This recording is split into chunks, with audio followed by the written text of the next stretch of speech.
Welcome DSJS Private Limited Companies discussion psychology department discussion all department conference meeting.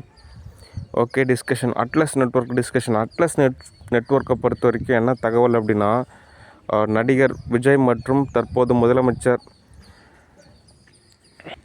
ஒரு தொழிலதிபராக நான் சொல்கிறது தெளிவானதான பொறுமையாக கேட்டுக்குங்க. 30% ஏன் சொன்னேன் அப்படின்னா, அதில் நிறைய நன்மை இருக்குது. இப்போ கவர்மெண்ட்டை பொறுத்த வரைக்கும் அகநிலையை பொறுத்த வரைக்கும் ஒரு அம்பாசிடர் கார் மாதிரி, அதுவே தனியார் அமைப்பு அப்படின்றது F1 கார் மாதிரி, ஓகே, ஃபார்முலா ரேஸ் கார் மாதிரி, ஓகே. அதனால் வருஷத்தோட டர்ன் ஓவரில் எவ்வளோ லாபம் கிடைக்கிது, அந்த லாபத்துலேருந்து ஒரு 30% வந்துட்டு டொனேஷனாக கொடுக்குறது அப்படின்றது ஒரு பதம். 50% கொடுக்குறதுன்றப்போ நிறையா ட்ராப் அவுட் இருக்கும், ஓகே. ஒரு அம்பாசிடர் கார் மாதிரியான ஒரு ஸ்லோவாக இருக்கிற மாதிரி இருக்கும், ஓகே. அதெல்லாம் பார்த்திங்கன்னா 100%மே ஒரு தனியார் அமைப்பு தான் அட்லஸ் நெட்வொர்க்கு. அது வருஷத்தில் கிடைக்கக்கூடிய ஒரு லாபத்தில் 30% மட்டும் ஒரு டொனேஷனாக வழங்கப்படுது, ஒரு டேக்ஸ் மாதிரி நீங்கள் புரிஞ்சுக்கலாம், ஓகே. மற்றபடி உங்களுக்கு வேணால் நான் 50% சொல்லியிருந்தேன்னா 20% நான் உங்களுக்கு கூட கொடுத்துட்றேன். 70% மொத்தம் என்னுடைய நிலையில் இருக்கும். 30% டொனேஷனாக போவோம்.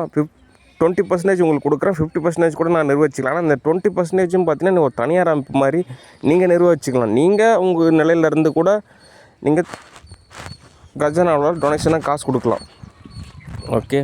அதனால் சரியான பாத்தில் தோது பார்த்தா தான் சரியான ரிசல்ட்டு கிடைக்கும், ஓகே. அதனால் இறுதியான தகவல் என்ன அப்படின்னா, அட்லஸ் நெட்வொர்க்கை பொறுத்த வரைக்கும் தமிழ்நாட்டை பொறுத்த வரைக்கும் 70% யாம் நிர்வாகம், 30% ப்ராஃபிட் வந்து பார்த்திங்கன்னா கவர்மெண்ட் டொனேஷன், ஓகே. 100%மே தனியார் அமைப்பு தான் இருந்தாலும் 30% லாபத்தில் ஒரு டொனேஷனாக வழங்கப்படுது, ஓகே. அப்படின்னா தான் ஒரு பதம், ஓகே. மற்ற மாநிலங்களாக இருக்கக்கூடிய நாடுகளாக இருந்தாலும் சரி, மற்ற உலக நாடுகளாக இருந்தாலும் சரி, அங்கெல்லாம் பார்த்திங்கன்னா அட்லஸ் நெட்வொர்க்கு 100% யாம் தான், ஓகே.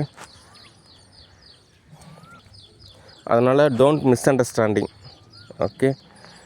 சரி, அடுத்து என்ன தகவல் அப்படின்னா, டெய்லி அட்டண்டன்ஸில் என்ன தகவல் அப்படின்னா, நிறையா மூவிஸ் புக் பண்ணலாம்.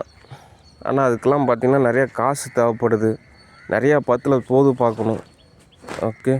இப்போது டைனோசர்களாக வாழக்கூடிய ஒரு பகுதிகளில் ஒரு நார்மலான ஒரு நிலையில் தோது பார்த்தோம் அப்படின்னா நிறையா ரிஸ்க் இருக்குது, ஓகே. அப்போ டைனோசருக்கு தகுந்த மாதிரி தான் நம்மளும் வாழ்ந்தாகணும். டார்சான் மாதிரி வேகமாக ஓடணும், தலைகீழாக குதிக்கணும், நீச்சல் அடிக்கணும், நிறையா விஷயம் இருக்கணும். அதுக்கெல்லாம் மன சுதந்திரம் தேவைப்படுது. அப்படின்னா எனக்கு இதெல்லாம் காசு தேவைப்படுது, ஓகே. பெரிய காம்ப்ளிகேட் தியரி அப்படிலாம் ஒன்றும் கிடையாது. ஒவ்வொருத்தருக்கும் ஒவ்வொரு வேலை இருக்குது. யாராருக்கெல்லாம் ஜெயம் தேவ் குரூப்ஸ் கம்பெனியில் வேலை செய்கிறாங்களோ அங்கே போய் வேலை செஞ்சுக்குவாங்க.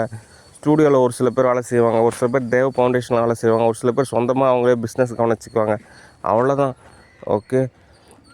அதனால் அவ்வளோலாம் காம்ப்ளிகேட் தியரி அவ்வளோ பேருக்கு என்ன பண்ணுறது, வேலை என்ன பண்ணுறது, சோறு என்ன பண்ணுறது அப்படிலாம் கிடையாது. அவங்கவுங்களோட நிலையில் அவங்கவுங்க தோது பார்த்துக்குவாங்க, ஓகே. நம்ம பார்த்துல நம்ம தோது பார்த்தாலே போதும், அவங்கவுங்களுக்கு தேவையான ஒரு பதம் கிடைக்கும், ஓகே.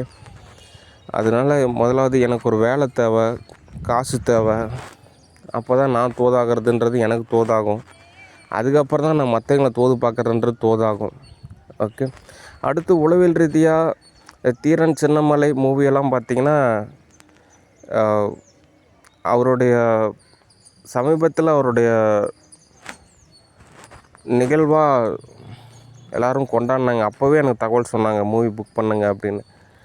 அதனால் ரொம்ப நாள் முன்னாடியே யோசித்தேன் அந்த படம் புக் பண்ணலாம் அப்படின்னு. ஆனால் கொஞ்சம் சூழ்நிலை தோதாகலை. இன்னுமே ஒரு 10 மூவிஸ்லாம் தோதாக தான் அமைச்சிருக்கேன். ஆனால் அதுக்கெல்லாம் டைம் செட் ஆகணும், காசு தேவைப்படுது, ஓகே. ஆல்ரெடி லாஸ்ட் ஸ்டூடியோவிலே நான் கிட்டத்தட்ட ஒரு 40-50 மூவிஸ்லாம் தோதாக தான் அமைச்சு வச்சுருக்கேன். ஆனால் அதுக்கெல்லாம் சூழ்நிலை தோதாகணும். எனக்கு ஒரு லேப்டாப் வேணும், ஆர்டிஸ்க்கு வேணும், கேலரி வேறு அப்பப்போ ஃபுல்லாகிடுது, ஓகே.